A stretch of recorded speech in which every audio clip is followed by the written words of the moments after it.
먼저 여러분들에게 그림 하나 보여드리겠습니다. 한번 스크린에 올라오는 그림을 한번 보시기 바랍니다. 자, 두 개의 그림이 있습니다. 사진이 있습니다. 왼쪽에 있는 사진은 가파른 산을 갖다가 이렇게 잘라서 농경지로 개발한 소위 말하는 천수답입니다. 천수답. 비가 오지 아니하면은 농작물이 다 말라 죽을 수밖에 없는, 그래서 천수답이라고 부르는 산을 경작해서 만든 밭입니다. 그 다음에 오른쪽에 있는 저 사진은 위에 저수지가 보이죠. 저수지가 바로 옆에 있는 농경지입니다. 이 저수지가 바로 옆에 있음으로 인해서 가뭄이 와도 농사 짓는데 어려움이 없습니다. 저수지 물을 끌어다가 쓰기 때문에. 또 홍수가 나더라도 저수지는 물을 또 이렇게 모으는 기능이 있죠. 그래서 홍수가 나도 가뭄이 와도 이 저수지 곁에 있는 논밭은 사실 물 걱정할 일이 없습니다. 천수답과 그리고 저수지 옆에 있는 논밭. 자, 이 두 가지 경작지가 있는데 오른쪽에 있는 이 저수지 옆에 있는 논밭은 어떻게 보면은 전천후 농경지라고 말할 수가 있습니다. 전천후. 그러나 왼쪽에 있는 저 천수답은 비가 와야지만이 농사 지을 수 있는 곳이다. 오늘 설교 제목이 무엇입니까? 전천후 신앙인입니다. 전천후 신앙인. 자, 이제 오늘 본문 말씀으로 들어갑니다. 오늘 본문은 빌립보서 4장 11절에 사도 바울은 내가 주 안에서 크게 기뻐함으로 라는 말로 시작이 됩니다. 내가 크게 기뻐함으로. 단순한 기쁨이 아니라 큰 기쁨이란 말이죠. 사도 바울이 이렇게 크게 기뻐한 이유가 있었습니다. 바울에게 보낸 빌립보 교회 성도들의 헌금 때문이었습니다. 바울은 어느 한 지역에 국한해서 사역을 하지 않았습니다. 요즘으로 표현한다면 한 교회를 다니면서 전담해서 목회하지 않고 복음이 전해지지 않는 곳을 찾아다니면서 복음을 전하고 교회를 개척하고 또 다른 곳에 가서 복음을 전하여 개척하는 이런 순회 전도자의 사역을 바울은 했습니다. 자, 순회하면서 복음을 전하며 교회를 개척하다 보니까 경제적으로 상당히 어렵습니다. 교회가 바울의 그 모든 사역비를 댈 수 없기 때문이죠. 빌립보 교회는 사도 바울이 2차 선교여행 때 개척한 교회였습니다. 교회가 세워지자 바울은 그 다음에 다시 데살로니가로 가서 또 계속해서 복음을 전했습니다. 그런데 놀라운 것은 개척되지 얼마 안 된 이 빌립보 교회가 사도 바울의 선교 사역을 지속적으로 지원을 했다는 것입니다. 4장 15절 보면은 마게도냐를 떠날 때 사도 바울을 유일하게 도왔던 교회가 빌립보 교회였음을 기록하고 있습니다. 16절에 보면은 데살로니가에 가서 교회를 개척할 때도 이 빌립보 교회가 바울을 후원했음을 기록하고 있습니다. 그러다가 한동안 빌립보 교회의 그 지원이 중단이 됩니다. 빌립보 교회가 바울을 잊어버렸기 때문에, 사랑이 식어졌기 때문에 그렇게 된 것이 아니라 기회가 닿지 않았기 때문이었습니다. 10절 말씀 보면은 너희가 또한 이를 위하여 생각은 하였으나 기회가 없었느니라. 바울이 빌립보 교회를 대신해서 변명을 해주고 있습니다. 교통사정이나 통신수단이 별로 없었던 이 시대에 충분히 있을 수 있는 일이죠. 복음이 전파되지 않는 지역을 찾아다니면서 바울이 복음을 전하다 보니까 이 빌립보 교회와 항상 소통할 수 있었던 것은 아니었던 것입니다. 그러던 중 바울이 로마 감옥에 갇혀 있다는 소식을 들은 빌립보 교회가 이 빌립보 교회에서 사역하는 에바브로디도를 보내어서 빌립보 교회 성도들의 헌금을 보냈던 것입니다. 감옥에 갇혀 있는 사도 바울에게 빌립보 교회 성도들이 보낸 이 헌금이야말로 참 큰 힘이 되었을 것입니다. 그런데 사실 이런 물질적인 도움보다도 더 큰 것은 변함없는 빌립보 교회 성도들의 사랑과 관심이었던 것입니다. 이어지는 말씀을 통해서 바울은 자신이 물질에 대해서는 자족하는 마음을 가지고 있었기 때문에 그렇게 물질에 구애받는 생활은 하지 않았음을 고백을 합니다. 바울이 크게 기뻐했던 이유는 바울을 생각하는 빌립보 교회 성도들의 그 사랑과 그 마음 때문이었습니다. 감옥은 외부와의 이 관계가 완전히 차단된 곳이기 때문에 바울은 이 로마의 감옥에서 아주 외롭게 생활을 했을 것입니다. 그런 바울에게 빌립보 교회가 자신을 위하여 기도하고 있고 또 이렇게 사랑의 예물을 보내준 것을 생각할 때에 바울은 크게 기뻐했던 것이죠. 물질을 전할 때 사실 물질만 가는 것이 아닙니다. 그 물질에 담겨져 있는 그 사람의 사랑과 정성이 함께 포함되어 있는 것이죠. 그래서 예수님께서도 내 재물이 있는 곳에 내 마음이 있느니라고 말씀하셨습니다. 그렇다 해서 바울이 물질에 구애받고 얽매여 사는 사람은 아니었습니다. 11절 하반절 말씀 보면은 어떤 형편에서든지 내가 자족하기를 배웠다고 그는 말하고 있습니다. 어떻게 보면 바울의 그 삶의 그 생활 원칙은 자족하는 생활입니다. 모든 것에 만족하며 살아간다는 것이죠. 그러니까 주위 환경이나 형편에 좌우되지 않고 예속되거나 지배받지 않고 어떤 환경에 처하든지 늘 스스로 만족하면서 감사하면서 살았다는 것입니다. 이 자족하는 신앙생활을 우리는 전천후 신앙생활이다, 그렇게 우리가 표현할 수가 있습니다. 그리스 알렉산더 대왕과 철학자 디오게네스의 대화는 너무나도 잘 알려진 이야기입니다. 가난한 철학자 디오게네스는 허름한 판잣집에서 거주하고 있었습니다. 알렉산더 대왕이 이 디오게네스를 여러 차례 왕궁으로 초청했지만은 디오게네스는 그 초청에 응하지를 않았습니다. 그러던 중 왕이 직접 디오게네스가 살고 있는 집으로 찾아갔습니다. 그때 마침 디오게네스는 그 판잣집에서 일광욕을 즐기고 있었습니다.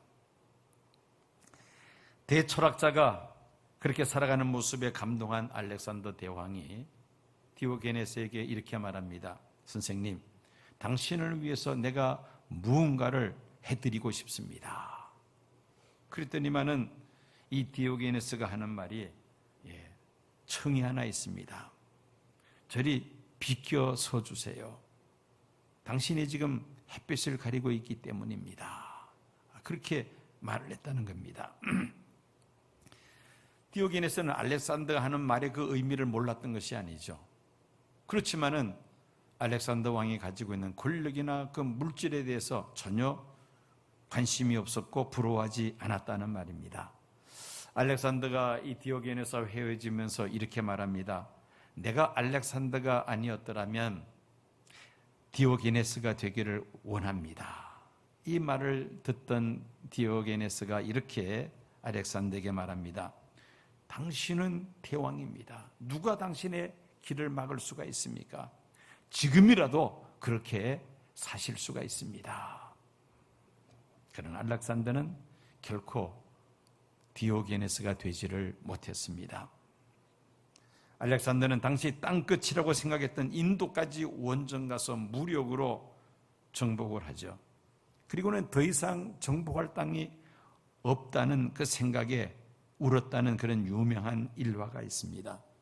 그의 마음속에는 자족하는 마음이 없었다는 것입니다. 더 많은 땅을 정복하고자 하는 그 욕망의 포로가 되어 살았다는 것이죠. 그러다가 병에 걸려서 젊은 나이에 요절해버리고 말았습니다. 스토아 학파의 기억은 가운데 이런 말이 있습니다. 당신이 누군가를 행복하게 해주려거든 그 사람의 소유물을 증대시키지 말고 그 욕심을 제거하도록 도와주라. 그런 격언이 있습니다. 인간의 욕심은 끝이 없죠. 채워도 끝이 없으며 채울수록 더 큰 욕망이 생기게 됩니다.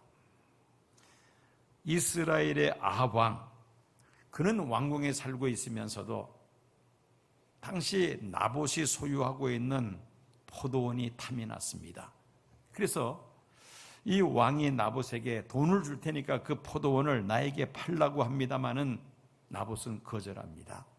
하나님께서 우리 조상들에게 주신 기업인데 나는 이 땅을 왕에게 팔 수가 없습니다. 이 말을 듣고는 아합이 몸져 눕고 맙니다. 열왕기상 21장 4절 말씀 보면은 아합이 근심하고 답답하여 궁으로 돌아와서 침상에 누워 얼굴을 돌이키고 식사를 아니하니. 한 나라의 왕인 아합. 그런데 나봇의 포도원이 탐이 나서 그걸 소유하지 못해서 몸져 누웠다는 이 말씀을 보면은 인간의 욕심이라는 것이 얼마나 참 큰 것인가를 우리가 생각하게 됩니다. 아합 왕에게 사실 아쉬운 것이 뭐가 있겠습니까? 웅장하고 화려한 왕궁, 또 사랑스러운 왕비와 또 자녀들, 세상을 쥐락펴락하는 왕으로서의 그 권력, 없는 것이 없죠. 그런데 나봇의 포도원을 볼 때마다 갖고 싶은 그 욕망이 견딜 수가 없었다는 겁니다. 오늘날 우리들의 고민도 그와 비슷하지 않겠습니까? 더 많은 물질, 더 많은 권력과 명예, 더 높은 사회적인 지위, 밤낮으로 땀을 흘리며 수고하며 달려가고 있습니다. 그렇다 해서 노력조차 하지 말라는 말은 결코 아닙니다. 문제는 내가 자족하는 마음으로 살아가느냐, 아니면 늘 불만과 그리고 궁핍함 속에서 살아가느냐, 바로 그 차이입니다. 욕심을 가지고 살아간다면 그것이 우리에게 온갖 스트레스가 될 것입니다. 마음의 기쁨과 평안이 사라지고 늘 근심과 걱정과 두려움과 불안에 사로잡혀 살아가게 되죠. 그러나 우리의 그 욕망을 내려놓으면은 하나님이 주시는 기쁨과 평안함과 감사하는 마음을 가지고 우리가 행복한 삶을 살아갈 수 있다는 말입니다.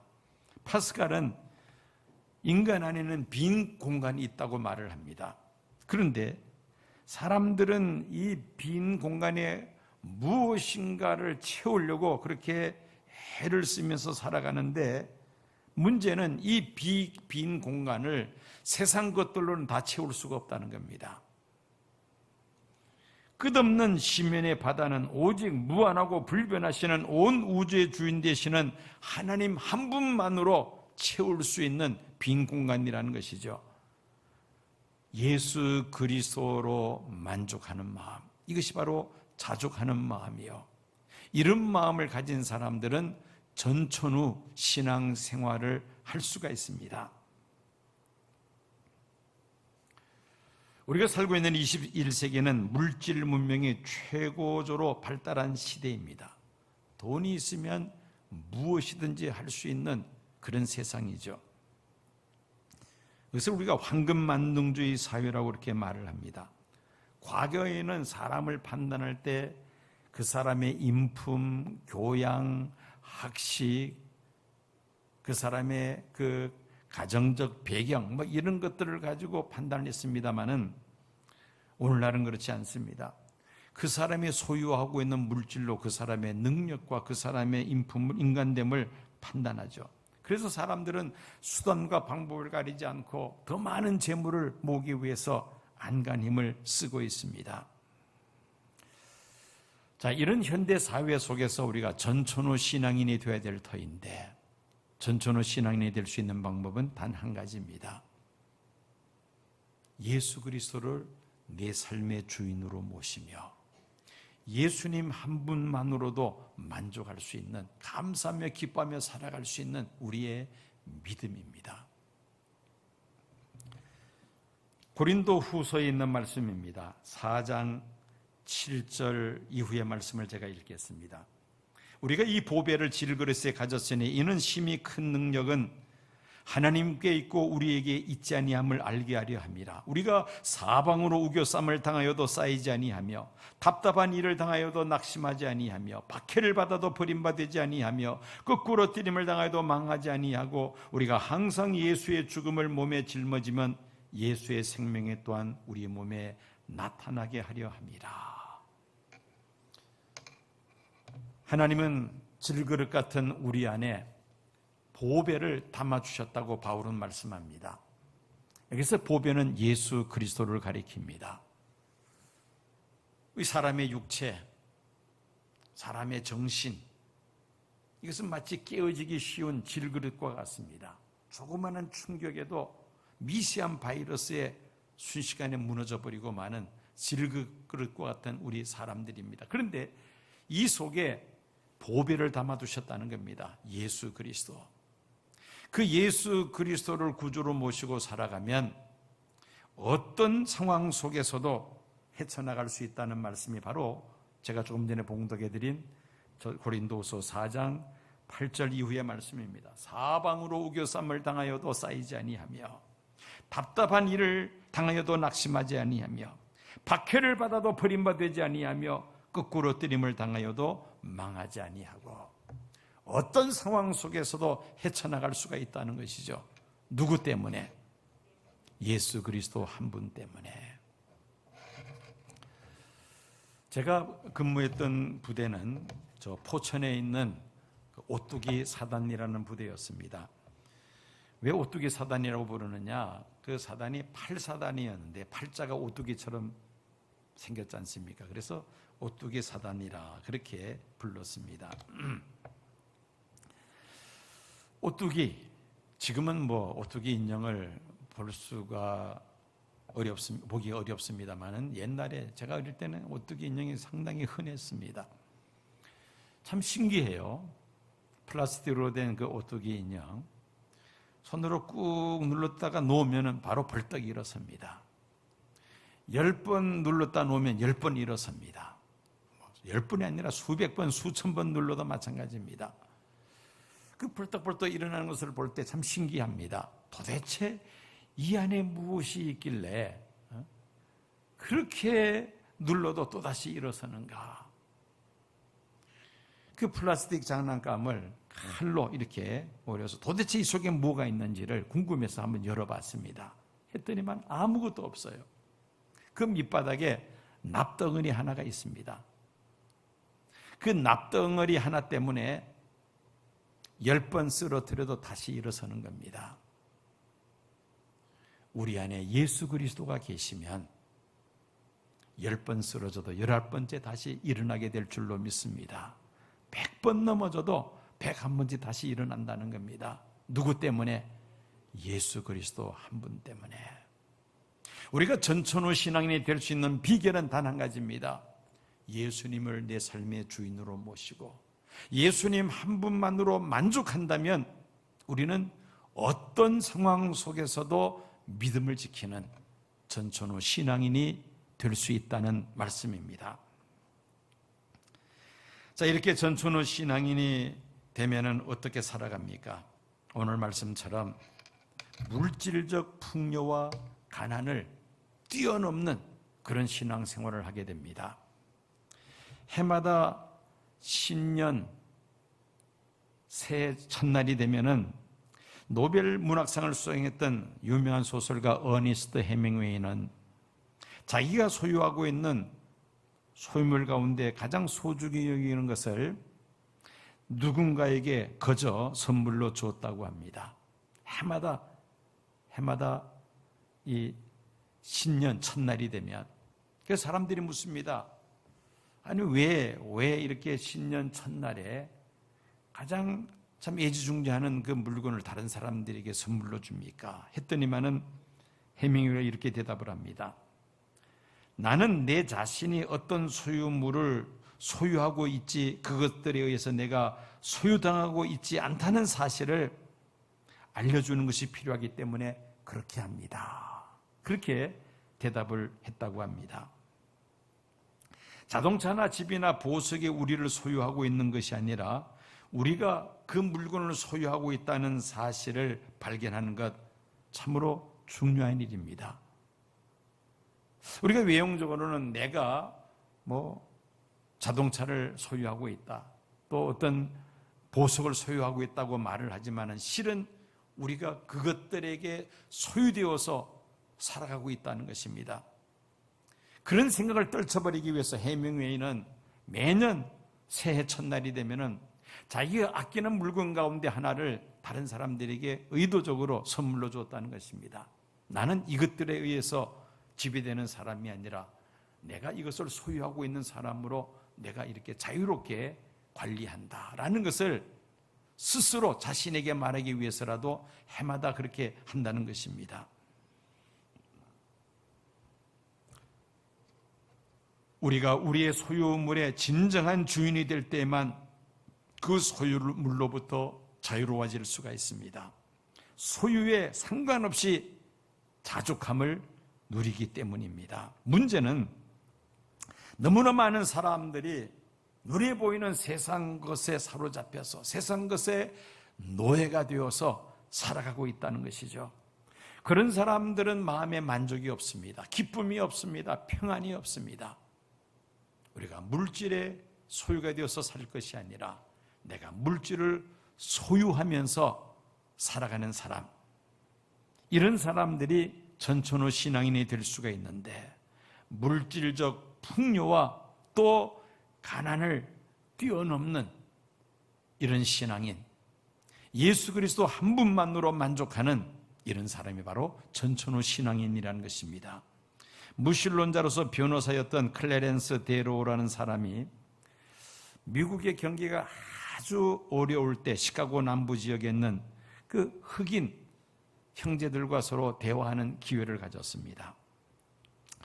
그 당시 너무나도 경제가 어려웠기 때문에 이 흑인 형제들은 하루하루 간신히 연명할 정도의 어려운 생활을 했습니다. 그런데 그들이 함께 찬송을 부르는데 그렇게 밝은 표정으로 찬송을 불렀던 것입니다. 그 모습을 보고 이 데로는 마음에 감동을 받습니다. 그리고 그들에게 묻습니다.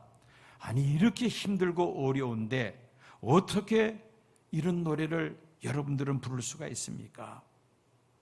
사실 그 어떤 사람도 여러분처럼 이렇게 행복한 모습으로 노래를 부르는 것을 나는 본 적이 없습니다. 도대체 지금 이 어려운 상황 속에서 어떻게 이렇게 밝은 표정으로 노래를 부를 수 있습니까? 라고 질문을 했습니다. 그랬더니만은 어느 흑인 여성 한 사람이 이렇게 대답을 합니다. We got Jesus to sing about. 우리는 찬양할 수 있는 예수님이 있기 때문입니다. 찬양할 수 있는 예수님이 우리에게 있기 때문에 우리는 이렇게 기쁨으로 찬양할 수 있습니다. 했더니만은 그 옆에 있던 그 같은 동료 흑인들이 아멘, that's right, yes 그러면서 서로 화답을 하더라는 것입니다. 데로는 기가 막혀서 그만 할 말을 잃어버리고 말았습니다. 그들이 비록 경제적으로 비참한 그런 어려운 생활을 하고 있었지만은 예수 그리스도를 모시고 살았기에 그들은 그 어려움 속에서도 기쁜 마음으로 하나님을 찬양하며 영광을 돌릴 수 있었다는 것입니다. 우리의 감사와 자족은 스스로 나오는 것이 아닙니다. 보배 되시는 예수님을 내 삶의 주인으로 모시고 살아갈 때에 비로소 우리는 가난과 빈곤을 극복할 수 있는 전천후 신앙을 갖게 될 줄로 믿습니다.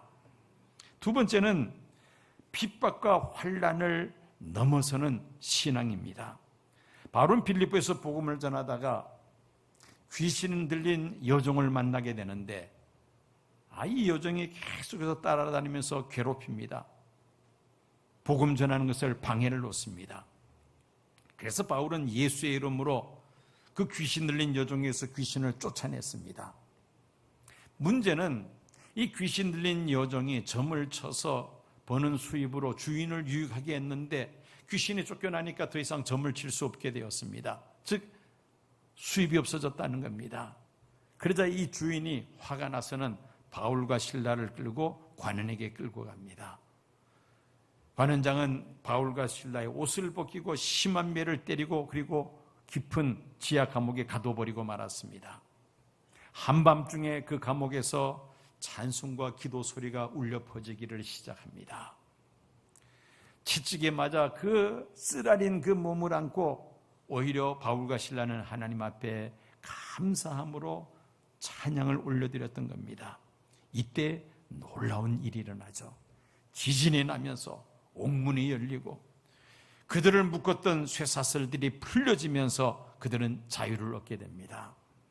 여러분, 내게 능력 주시는 예수 안에서 환난과 핍박을 딛고 넘어서는 전천후 신앙인이 될 줄로 믿습니다. 세 번째는 생과 사를 넘어서는 신앙인이 될 수 있습니다. 독일의 한 중년 남자가 혀에 암이 생겨서 수술을 받게 되었습니다. 이제 혀에다가 마취 주사를 넣고 혀를 절단하기 직전에 의사가 이 환자에게 말을 합니다. 마지막으로 하실 말씀이 있습니까? 혀를 절개해버리면 그다음부터 이제 말을 못하지 않습니까? 물론 글로 쓸 수는 있습니다만 더 이상 말은 할 수 없습니다. 마지막으로 할 말이 있으면 한번 하라는 그런 이야기였습니다. 둘러선 의사들과 간호사들과 레지던트들이 긴장을 하면서 도대체 이 환자가 마지막으로 무슨 말을 할까 다들 귀를 기울이고 있었습니다. 잠시 정적이 흐른 다음에 이 사람의 두 눈에서 뜨거운 눈물이 흘러내리기 시작합니다. 그리고 마지막 말을 합니다. 주 예수님 감사합니다. 주 예수님 감사합니다. 주 예수님 감사합니다. 이렇게 마지막으로 말을 남겼습니다. 왜 내게 이런 몹쓸 병이 왔는지 하나님 앞에 불평하고 원망할 수도 있었을 텐데 전혀 그런 말은 없습니다. 수술하기 직전 주님이 나와 함께 하신다는 사실을 이 환자가 느꼈던 것입니다. 비록 자신의 혀를 절개할 수밖에 없지만 그러나 하나님은, 예수님은 여전히 자신을 사랑하고 계신다는 그 생각을 하게 되었을 때에 그의 두 눈에서 눈물이 흘러내렸다는 것입니다. 이런 상황 속에서도 예수님은 나와 함께 하십니다. 그 마음의 확신을 가질 때에 주여 감사합니다, 감사합니다, 그 입술에서 감사만이 흘러나왔다는 것입니다. 여러분, 내게 능력 주시는 예수 안에서 어떤 고난과 핍박과 환난이 다가온다 할지라도 우리는 하나님 앞에 감사하는 전천후 신앙인이 될 줄로 믿습니다. 마지막으로 온라인 신앙인입니다. 아니, 온라인이라는 말을 들어봤고 오프라인이라는 말은 들어봤는데 온라인은 도대체 무슨 말인가 아마 이해가 되지 않는 분들도 계시리라 생각이 됩니다. 코로나 팬데믹이 지금 전 세계 모든 분야들을 지금 초토화시키고 있습니다. 기독교도 예외가 아니죠. 오히려 기독교가 가장 큰 타격을 받고 있습니다. 그렇게 참 모이기를 힘쓰고 열심히 신앙생활하던 교회들인데 지금 모든 것이 올 수톱된 상태 아닙니까? 교회 모든 소그룹 모임이 폐지되며 성도의 교제가 크게 약화되고 말았습니다. 교회에서 진행하는 모든 교육 프로그램과 봉사 프로그램들이 다 지금 중단되었습니다. 개인 전도를 시도하기 지금 너무 어려운 상황입니다. 선교사들의 발도 지금 꽁꽁 묶여 있습니다. 장기적으로 온라인으로만 예배를 드리다 보니까 성도들의 신앙이 크게 약화되어서 이제는 온라인으로도 예배에 참여하지 않는 성도들이 하나씩 지금 늘고 있습니다. 결과적으로 코로나 팬데믹이 장기화되면서 우리 세계 교회가 교세가 줄어들고 있으며 재정적으로도 어려움을 지금 겪고 있습니다. 개척 교회들 가운데서는 아마 교회 유지하기가 어려워서 폐쇄하는 일들이 앞으로 종종 일어날 것으로 예상하고 있습니다. 이 코로나 팬데믹으로 새로운 용어들이 많이 생겼죠. 대면 예배, 비대면 예배, 이거는 이전에 우리가 쓰지 않았던 새로운 단어입니다. 교회에서 대면에서 예배를 드리던, 아니면 확진자가 늘어나서 불가피하게 가정에서 비대면으로 예배 드리던, 중요한 것은 예배 드리는 자의 마음 자세이죠. 왜냐하면 예배를 통해서 은혜 받는 것은 그 사람의 준비된 만큼 은혜를 받습니다. 충분히 기도하고 마음으로 준비된 사람은 그만큼 은혜를 받게 되고, 아무런 준비 없이 그냥 형식적으로 앉아있는 사람들에게는 하나님 은혜가 그렇게 임하지를 않습니다. 그러므로 우리는 예배를 드릴 때마다 온라인으로 드리든 오프라인으로 드리든 마음을 다하고 뜻을 다하고 힘을 다하여 하나님 앞에 예배 드리기를 힘써야만 합니다. 그렇게 예배 드리면 비록 온라인으로 예배를 드린다 할지라도 성전에 임하는 하나님의 은혜의 역사가 그 온라인으로 예배 드리는 가정에도 동일하게 성령님께서 역사하실 줄로 믿습니다. 자, 이런 신앙을 온라인 신앙, 전천후 신앙이라고 우리가 말할 수가 있을 것입니다. 타고르의 시 한 편을 제가 읽겠습니다. 제목은 위험으로부터 벗어나게 하옵소서. 위험으로부터 벗어나게 하옵소서라고 기도하게 마옵시고, 위험에 처하여도 겁을 내지 말게 하옵소서. 고통 속에서 벗어나게 해달라고 기도하지 말게 하옵시고, 고통에 처하여서도 그 고통을 이길 수 있는 용기를 달라고 기도하게 하옵소서. 인생의 싸움터에서 동조자를 찾게 해달라고 기도하지 말게 하옵시고, 인생과 싸워서 이길 스스로의 힘을 달라고 기도하게 하옵소서. 근심스러운 공포 속에서 구원해달라고 기도하지 말게 하옵시고, 내가 싸워서 이길 용기를 달라고 기도하게 하옵소서. 겁쟁이가 되고 싶지 않습니다. 너무너무 내가 기쁘고 성공할 때만 하나님이 나를 도와준다고 생각하게 마옵시고, 매일매일 내가 슬프고 괴롭고 남의 나를 비판하고 내가 배고플 때 하나님이 내 손목을 꼭 붙잡고 계신다는 것을 믿게 하옵소서. 어떤 상황 속에 처하든지 간에 오직 하나님만을 섬기고 하나님만을 의지하며 믿음으로 살게 해달라는 이 타고르의 기도입니다. 사도 바울은 순회 전도자로서 복음을 전하면서 그 누구보다도 많은 고난을 겪었던 사도였습니다. 어떤 유형의 고난이 다가온다 할지라도 그는 예수 그리스도 한 분만으로 늘 만족하면서 감사하면서 그 힘들고 어려운 교회 개척 사역을 성공적으로 잘 감당했습니다. 코로나 팬데믹이 장기화되는 이런 어려운 상황 속에서 우리들에게도 이 사도 바울처럼 전천후 신앙을 우리가 가져야 할 줄로 믿습니다. 전천후 신앙을 가질 수 있는 비결은 단 한 가지입니다. 예수님 한 분만으로 만족하는 것이죠. 그런데 예수님 한 분만으로 만족한다는 사실을 우리가 잘 생각해 봐야만 합니다. 이것을 평가절하해서는 안 됩니다. 예수님이 어떠한 분입니까?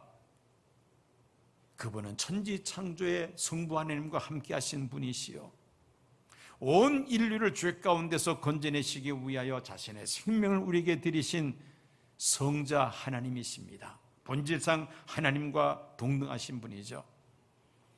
세상 마지막 때 예수님 다시 오셔서 세상을 심판하시며 그리스도의 나라, 천년왕국, 그리고 영원한 하나님 나라를 완성하실 것입니다. 모든 것의 모든 것이 되시는 예수님, 그 예수님을 나의 구주로 모시고 예수님 한 분만으로 만족한다면 우리는 전천후 신앙인이 되어서 어떤 상황 속에서도 믿음을 지키게 될 줄로 믿습니다. 코로나 팬데믹이라는 이 어려운 상황 속에서 우리가 헤쳐나갈 수 있는 방법은 하나입니다. 전천후 신앙인이 되는 것입니다. 온라인으로 예배를 드리든 오프라인으로 예배를 드리든 또 풍족할 때나 가난할 때나 환난의 핍박 속에 처할 때나 생과 사의 기로선상에 처할 때도 오직 예수님 한 분만으로 만족하며 감사하며 살아갈 때에 어떤 상황도 헤쳐나가는 전천후 신앙인이 될 줄로 믿습니다. 오늘 예배에 참여한 우리 시온교회 성도님들, 사도 바울과 같은 이 전천후 신앙을 가지고 코로나 팬데믹을 넉넉히 헤쳐나가는 귀한 성도님들 다 되시기를 축원합니다.